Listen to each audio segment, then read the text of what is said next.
I should fall, just go ahead. Go and catch me, baby. Ooh, I live it. That's my tune. Choo-ah.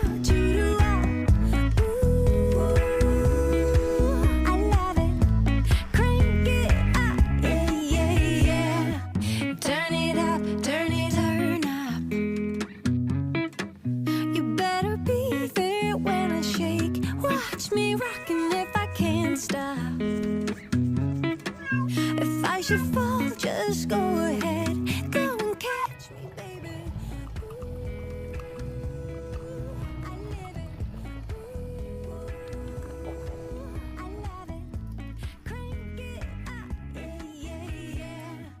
Turn it up, turn it up. Well, hello everyone. Welcome to Tray4Stray Virtual Cat Café, and this is our second live stream where we continue to share the stories of amazing stray animals who continue also to inspire us with their strength and their unbelievable abilities to survive and their resilience. So, thank you so much. And today I am joined by amazing Dr. Varam and Cookie live joining us from Istanbul, Turkey for the second time. So thank you so much and welcome to Trade for Stray once again. And also from Tbilisi, Georgia, we are joined by Paul, one of our amazing volunteers. And just a little later, we will join by another one, Sumaya, which some of you have already met from our other channel, the Global Dialogue for Justice. And so today is a really special day because we continue this effort to say our mission is to save the lives of these wonderful animals. So today we will show you some of our important but also extremely challenging mission to save the lives of stray cats in Tbilisi. But first, Dr. Varam, can you please say hello to our viewers and let's show Cookie from Istanbul. Yes, hello. Hello from Cookie in Istanbul. Cookie is an independent cat, as you guess. She's running around the house, basically. I couldn't, how should I say, uh, put her in a confined place, so I'll be following her as usual. Cookie was a street cat when she was maybe 4, 6 weeks old. Okay, as soon as she stopped uh, milk uh, feeding of her mom, then my daughter collected her from streets, and then she became queen of our house. Basically, she's the queen. We serve her basically, as you might guess, or as your viewers might guess. Turkish people love cats, and we have even got a statue of a cat called Tombili. Tombili. Tombili in Turkish means uh, lovely fat cat. Okay, it means lovely. Don't forget that. Fat but lovely cat. Tombili, and Tombili was liked so much by the local residents that when uh, she died, Tombili, and no, Tombili could be a male cat. Probably it was a male cat. Yeah, sorry, it was a male cat. Male cat. When he died, local residents uh, erected a status in her, sorry, in his usual sitting place. If you collected that information, Mergina, you could show Tombili, the cat's uh, photo to your viewers, if you like, with a tea, Turkish tea probably, uh, and some sort of local items. So in our culture, basically, we hate disturbing cats. We love them. We hate disturbing them. Basically, if if you disturb cats, if you disrespect them, you could get a bad karma. Yes, that is why. That is why cats are usually respected and paid utmost attention. Basically, this is all I'm going to say for now. and I could answer your questions if you ask me, Ajay. Thank you. Thank you very much, Dr. Varam, and thank you, Cookie. It's beautiful. As we see her all the time, and she's really amazing. And yes, Dr. Varam, we will show photos of Tumbili in just a few minutes. And so it's perfectly fitting that you already introduced that amazing cat. So now I would like to welcome Paul. Paul, please say hello to our Tray4Stray Virtual Cat Cafe audience globally. And you're live from Tbilisi. Hello, everyone, and welcome. Yes, I'm coming here. Yes, I'm in fact live here from Tbilisi. It's about 6:22 in the evening, and I am doing double duty because I'm in process to prepare for the nightly feeding, which happens every single day. Every single day, rain, shine, uh, smog. Uh, this feeding happens. It's amazing, and I'm very happy to be part of it. And along, I'm just coming up actually on a year of almost a year of doing this. In August, I believe I started in August last year, working with Tray4Stray, and I'm very pleased. I'm very proud to be doing this. And I've got stories about a few of our cats. They have lovely characters, amazing characters. Thank you so much, Paul. And yes, we can't wait to hear the stories as we So, continue yeah. doing our live stream. We are regularly doing our cat virtual cat cafe and sharing the stories of these wonderful animals. So before we continue, let us first show the video of the Istanbul cats and how they are connected with their communities and the community love them.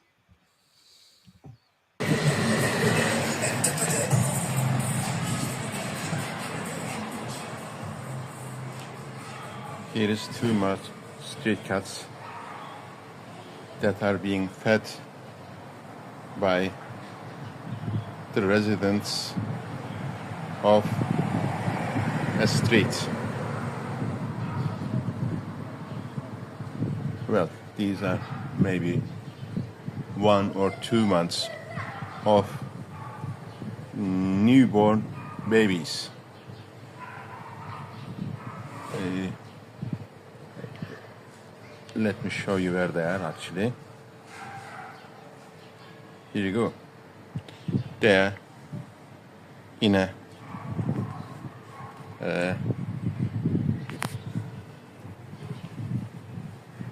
parking space.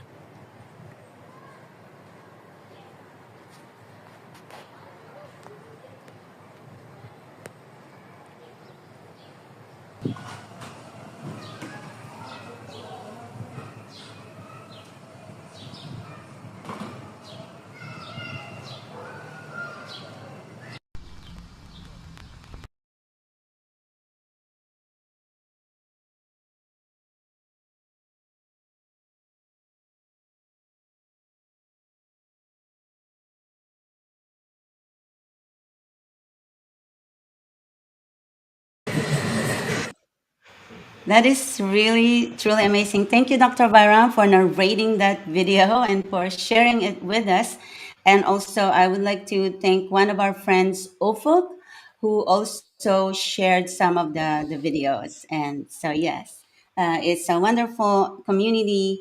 And also, the entire country, the people in Turkey, show their love for this wonderful animal. So, thank you very much. And Dr. Baram, you talked to us about Tombili. And this very famous cat, known for his beautiful poses, and until she passed away. And so let's show the photo of Tombili.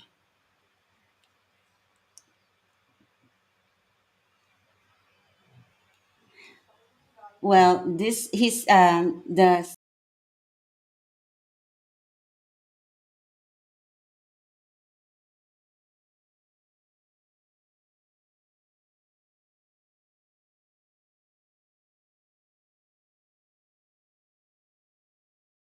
All Oh, right. So, Dr. I think I Baram, saw this somewhere. Yes, you saw this one, Paul. Like it's in, if you're visiting Istanbul, those of you that are, I've seen these photos. it's a famous statue, it's a famous cat. Yeah, And yeah. how, yeah. Dr. Baram, can you hear me? Exactly. I can hear you. Yes, Merjan. Yes, All yes, yes. right.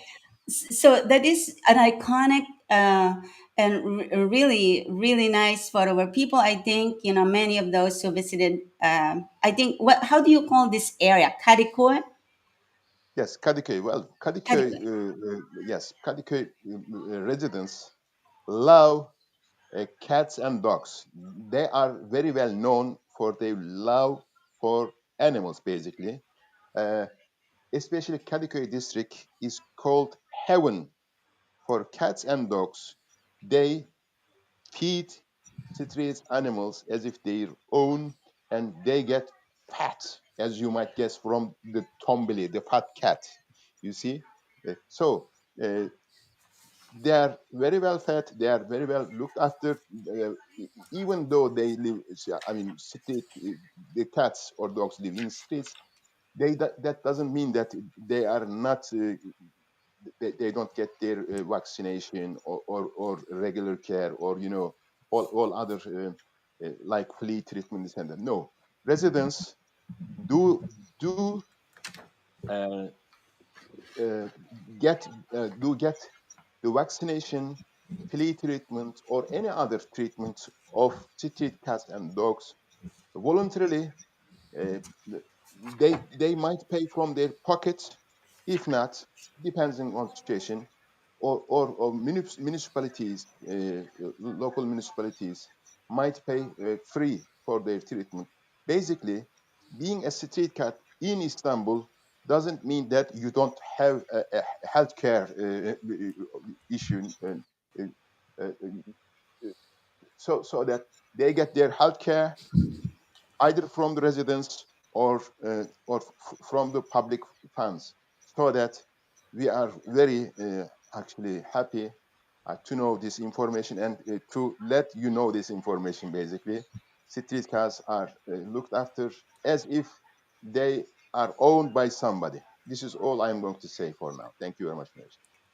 Thank you very much, Dr. Ram. That's truly amazing. And like I said, and on our first live stream, that your city and the country is a great example to the world when we're talking about compassion and love for animals, especially those who are trying to survive on the street. And I think each of us can make a difference if we choose to lend or extend our helping hands to these animals. And they are pretty amazing, and many of them, they're really beautiful. So, okay, well, talking about, mentioning Tombili as an iconic cat, we have our very own in Tbilisi, Republic of Georgia, and his name is Papa Gray. He's this one with a beautiful, fluffy coat and with a strong look and stance, and truly adorable and affectionate. And although it took years for him to trust humans, but right now, Paul, tell us the story a little bit of Papa Gray. Oh gosh. Well, yeah, I don't even know where to begin. I see when I first started. I mean, part of what I was asked to do was, keep an eye open for him because there he is. He's like a lion. um, he went missing. Um, when I took over as a feeding volunteer, then well, I did my job. I tried to do as good a job as I could. Do my best. And then just one day he showed up. Um, these cats they roam. They probably have a fairly large territory, but finally he just showed up. And at first he was a little suspicious. Who's this guy? Should I eat this food? And it took, I don't know, like maybe a month for him to get to know me. And then yeah, it was getting cold and wintry, and he would recognize me, of course. He's a very clever boy, and uh, when they would all recognize me as soon as I arrived at station number one, and he had his place, nice high location, and it was high enough that I'd come with my knapsack full of food and things, put it down, and was bent over, and he started giving me headbutts, you know, butting me with his head. And I thought, oh my gosh. And I tried to pet him. He wasn't into that. But probably about a month later, he let me do that. And he became more friendly with some of the other volunteers as well. So now I can't. He's always very happy to see me. Um, doesn't always meet me in the same place. There's several locations where this picture where we see him now. I think it's his domain at the moment. He kind of. Um, I wouldn't call him like the king of the colony, but he kind of is. He's very well mannered, very well behaved. Other people in the neighborhood, some of them know him. Um, and he insists, pretty much insists, I need to spend quality time petting him. He does love affection. He likes to get scratched on his neck, under his chin. He gets really into it, and nowadays, though, especially because of the weather, some of his winter coat didn't come out so well, and it's starting to mat. So I'm trying to help him with a special brush. It's called a Furminator. You can see he's a pretty fluffy guy, and taking. It's difficult to take these mats out, but I've made it more comfortable for him. For the last week and next week, we're going to have temperatures in the 30s. That's Celsius. 30, 35, 36 degrees. Not much rain. We had a very brief thunderstorm today, but it's still pretty hot. Fortunately, not really humid. However, um, he is always pleased to see me. Like, one of the first things I do when I arrive, I have to spend time with him, then fill up the water. And he's one of the first ones to head over to the water dish to get nice, fresh, clean, cold water. But he someday he needs to find a home. He needs to find his fur mate, as it were. He's social, especially with people. He can be. And by the way, in case anybody is curious about what you, oh no, you can't see it. All right. Um, yeah, my entire screen is not showing. It's not showing correctly.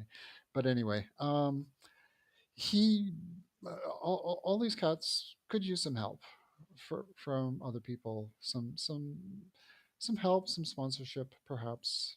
Um, that's not really my department, but I can say that in the last year, I've really got to know these cats, and they've got to know me, and their personalities, and they're all so different, and they're all adorable in a certain kind of way.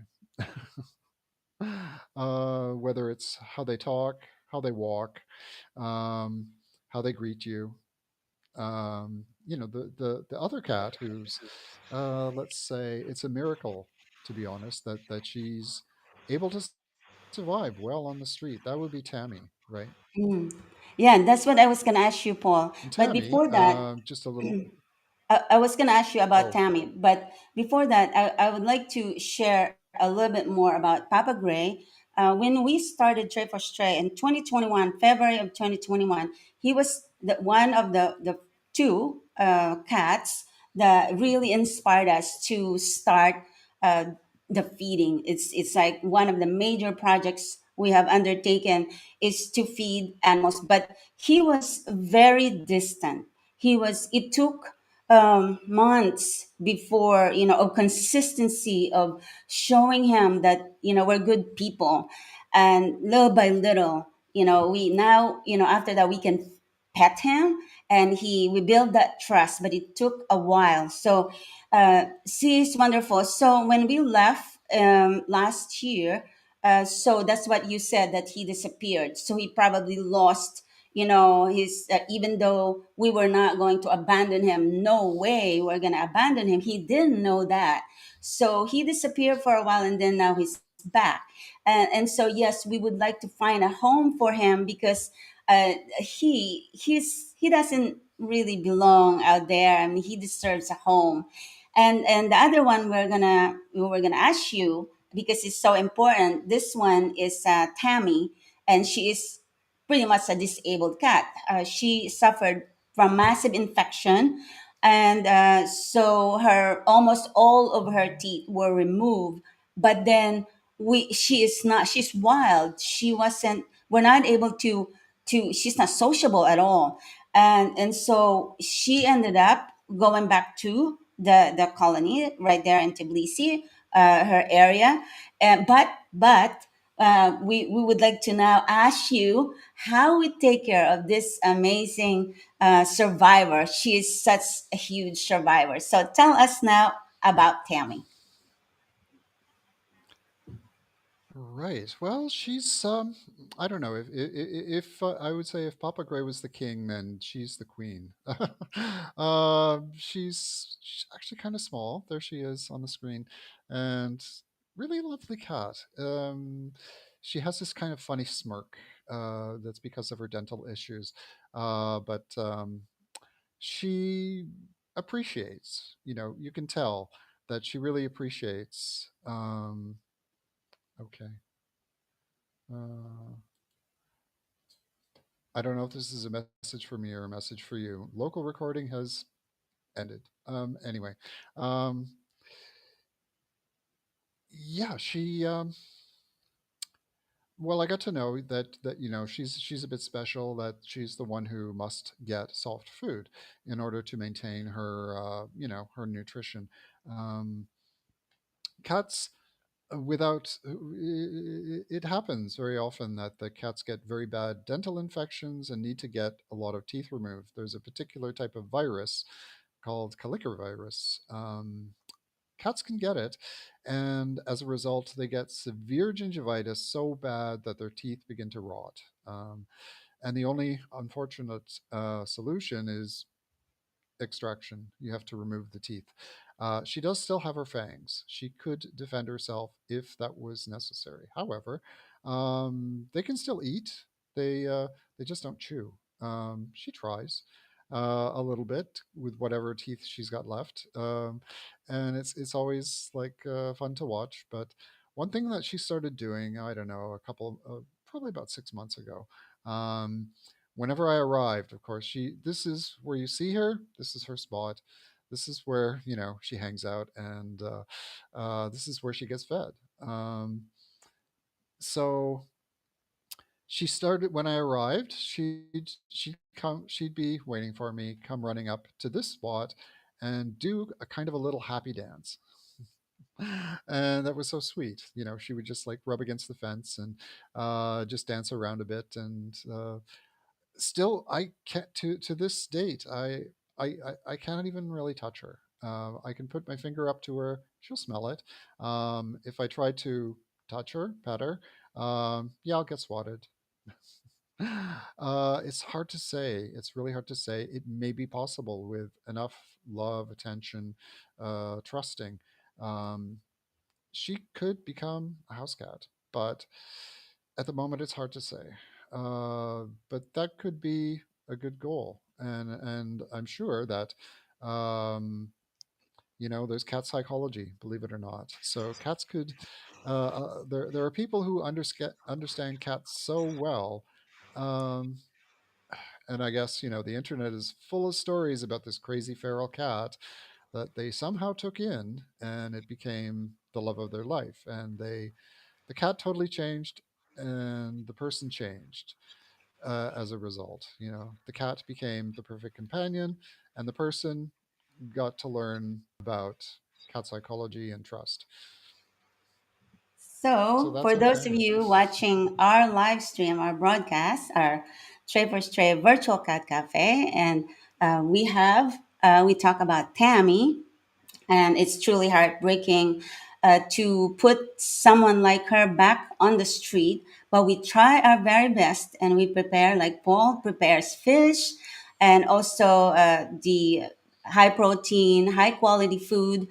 We've been feeding all these animals since we started in 2021. So Paul, if you are going to let our viewers know how they can help, what are the needs of Papa Gray and Tammy that you know of that we can share with our audience?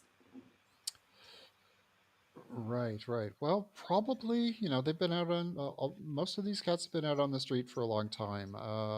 Generally, a lot of them are in very good health. Papa Gray and Tammy are probably, they may be the oldest ones or some of the oldest ones.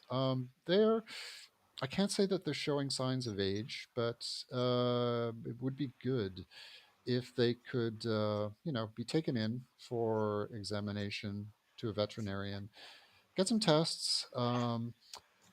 With Papa Gray, it's a little easier, for example, to give him deworming and defleeing because you can just put the drops on their neck. But with Tammy, it's going to be a big challenge, and it's something that probably has to be done at a clinic. Um, Mhm. but they should have some tests to make sure that they're in good health, make sure that they just don't suddenly get sick. If I could just briefly talk about Cryer, who I'm sure is you're going to talk about later. Um, he came down. He was diagnosed eventually with FIV, or feline immunodeficiency disease, which means basically he has no immune system.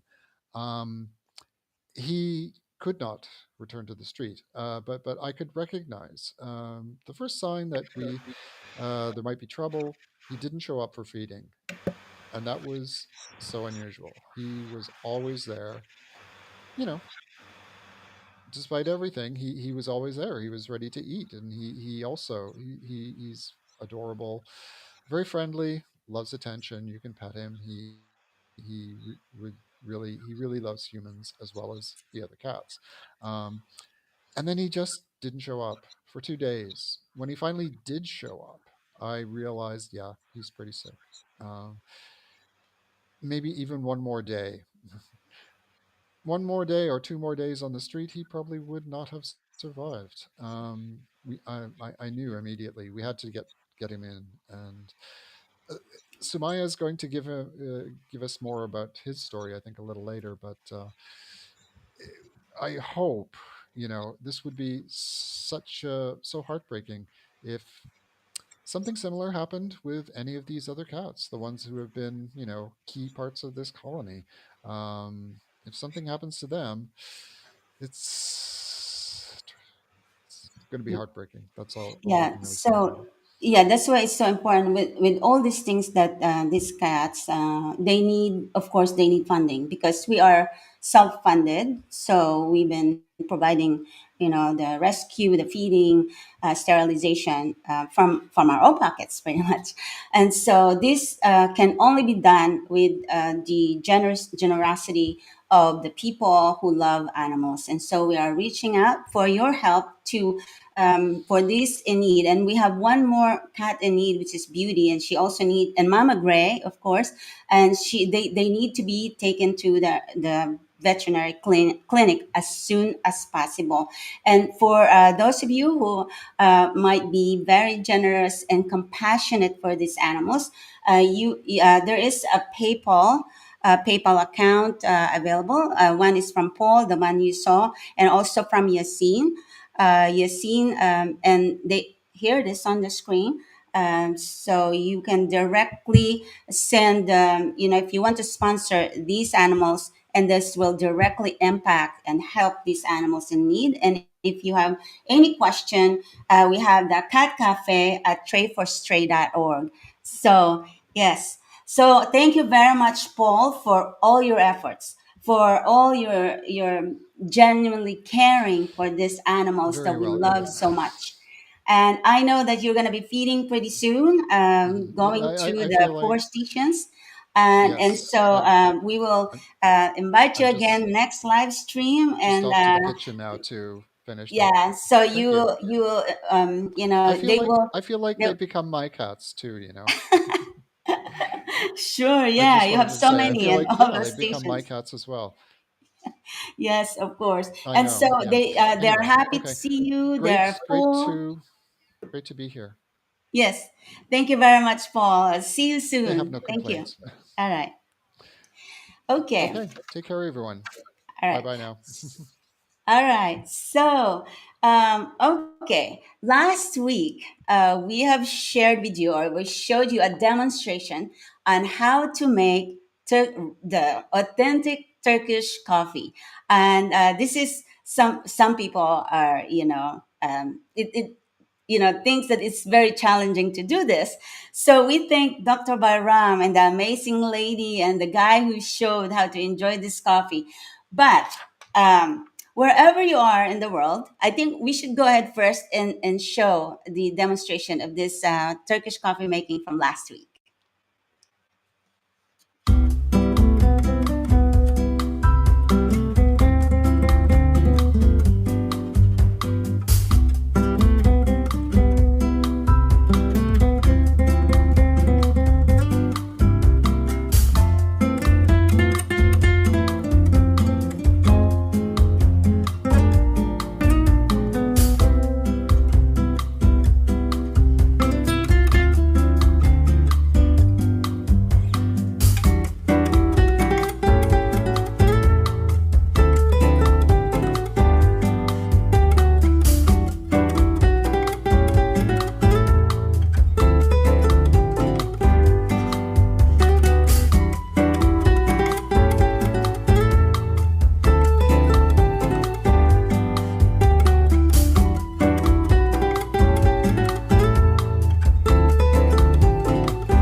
Imagine I don't hear you. Sound is lost. I don't know whether your microphone is off or Oh, Dr. Baram, can you hear me? I Okay. can hear you now. Yes. Sure. Oh, okay, okay. So I was talking about the challenge, and I we had the Turkish coffee demonstration last week, and that was actually really cool, Dr. Baram.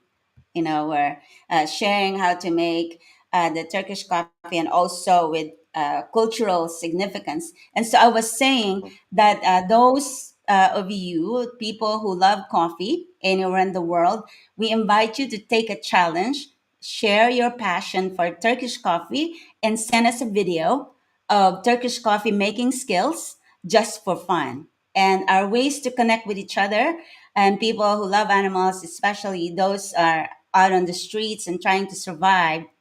And please send us your video on before August 3rd when we return live stream for our virtual cat cafe. So I think it's going to be really fun. Dr. Varam? Uh, and I thank you, Dr. Baram, because I can make some Turkish coffee. I can keep trying on making that bubble, which is this is the key to a good Turkish coffee is the bubble, which is kind of challenging to create because some people like me, I'm not very patient in boiling it slow and creating that bubble. So patience. So we learn so much, even from especially on this activities and this kind of coffee making, which is so important. That's why we are virtual cat cafe, and even though we are virtual, we try very much to bring you some of the things that happens in in a cat cafe, in a regular cat cafe. We have cats, we have coffee, and we have compassion and stories that shows that these wonderful animals are part of our community. And having the opportunity to do this live stream, we are going and help the animals in need. And we talk about Papa Gray and Tammy, and we also have Beauty. So she suffered from liver and UTI, and she needs to go to back to the vet. And also Mama Gray, who suffered from who's still suffering from severe gingivitis, and she needs to go to back to the veterinary clinic as soon as possible. So again, I'd like to thank you, Dr. Bayram, and Cookie, who's just chilling there in Istanbul, while our cats here in Finland, they are hiding, and to them it's extremely hot, but they are active also. And when we go out, we make sure that we are paying attention when they're panting. We make sure that they go back inside. And what the things that we ask the community, especially in places like in Tbilisi, Georgia, where we learned that before, this is a few years ago, that there are over 50,000 dogs in the city alone. And we reach out to those of you, the expats and the tourists, and also the members of the community, to have that compassion for these animals. When I was in Tbilisi, I carry buckets of ice cubes, and I go in different areas in the city with some friends, and we do this, the entire summer. And you can see some of those animals who are delirious, and they are struggling to breathe, and also having they can't move. So when you see these animals, please don't turn a blind eye on them. Just please have your compassion, show your compassion, and do something and help them. And this is what we do. This is one of our mission here at Tray4Stray Virtual Cat Café, is to continue saving the lives of those animals who are out on the street and trying to survive. So, all right. So I'm going to um, we talk about with the community.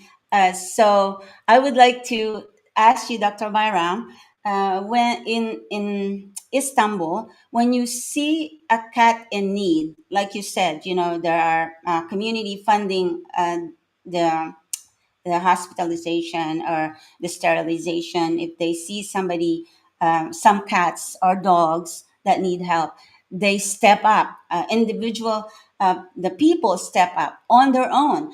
But I have a question for you about cats like Tammy, who can never survive on the street. Are there sanctuaries in Turkey for this kind of animals, Dr. Bayram? I couldn't hear you properly.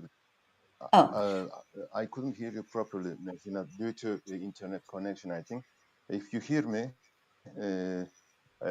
the thing is, yeah, to be honest, cats are loved so much. You can see them everywhere in hospitals, believe you me, in restaurants, in coffee shops, in railway stations, in metro stations.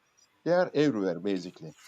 Uh, uh, so that why do they go there and stay there? Because they basically feel safe. Otherwise, animals would run away from people if they don't feel safe.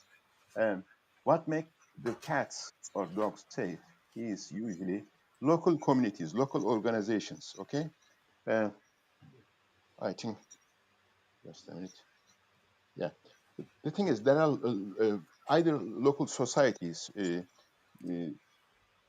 set up for caring for obviously street dogs, animals, or even own cats or dogs. Doesn't matter because those people help each other when their animals get sick or sometimes they get lost. Cats usually, it's hard to keep them at home. If you leave your eye a bit, they may get lost and run away, basically. So, uh, either through local societies or formal societies or associations, and there are actually uh, some confederation of animal societies as well in Turkey. So, so that these animals get cared uh, if if they have some sort of cruelty by ignorant people. Uh, those people with love to animals, obviously, uh, protect them, get them their treatment, uh, defend their rights. If that person need to go to prison, they would make sure that that guy would go to prison, basically. And I recommend same sort of local organizations or formal organization to any country or any people in the world, especially to people in Georgia. I think they don't have to tell them one thing that look, these animals are not menace. Uh,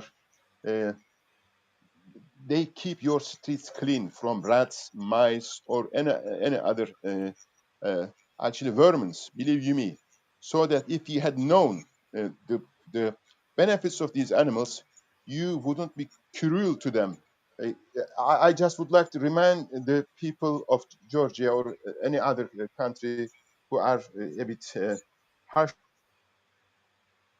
to animals. Look, those people out of their ignorance, killed, I think, cats, thinking that they will be spreading uh, uh, illness or epidemics to their societies. But in fact, it was the cats who were protecting them. Since they lost the protection of cats, 60% of the population of Europe had died. Think it that way. That argument is still valid. So if you would like to be protected from all sorts of illnesses, vermins, this and that, please respect your street animals, not just cats, obviously dogs, or any other wild or domestic animal, because they are part of this world. They are part of this environment. If any of them is missing from the ecosystem, uh, you will be losing. And then I would like to recommend them to watch wolves being taken away from, I think, Yellowstone Park in United States. What happened to the animals in Yellowstone when wolves were removed from the ecosystem?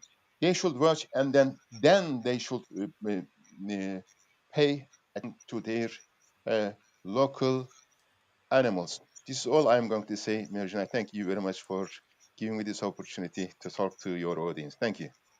Thank you very much, Dr. Varam, for that important and powerful message to communities and different parts of the world who are still learning about stray animals. They are not menace. They are not they are part of the community. These are the areas they continue to live in. It's their home. To them, it's their home, and they're protecting these neighborhoods. And so, us at Tray4Stray, we try very hard to show them that we appreciate what they're doing, and the compassion for animals like them who are continue to inspire us with their ability to survive despite the harshest conditions and situations on the street.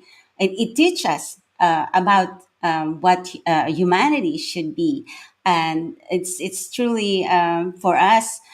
We are trying our very best to help these animals, and I hope that eventually, by doing this virtual cat cafe, we can ask and our community to join in and help us save their lives. So we are going to conclude our live stream. And Dr. Bayram, Cookie, thank you very much for joining us, for making us smile. And from Istanbul, Turkey, those of you who are showing every day your love and compassion for these animals, and all over Turkey, in Izmir, and all the places, and are also our friends on X and on the YouTube channel. Thank you very much for all your support.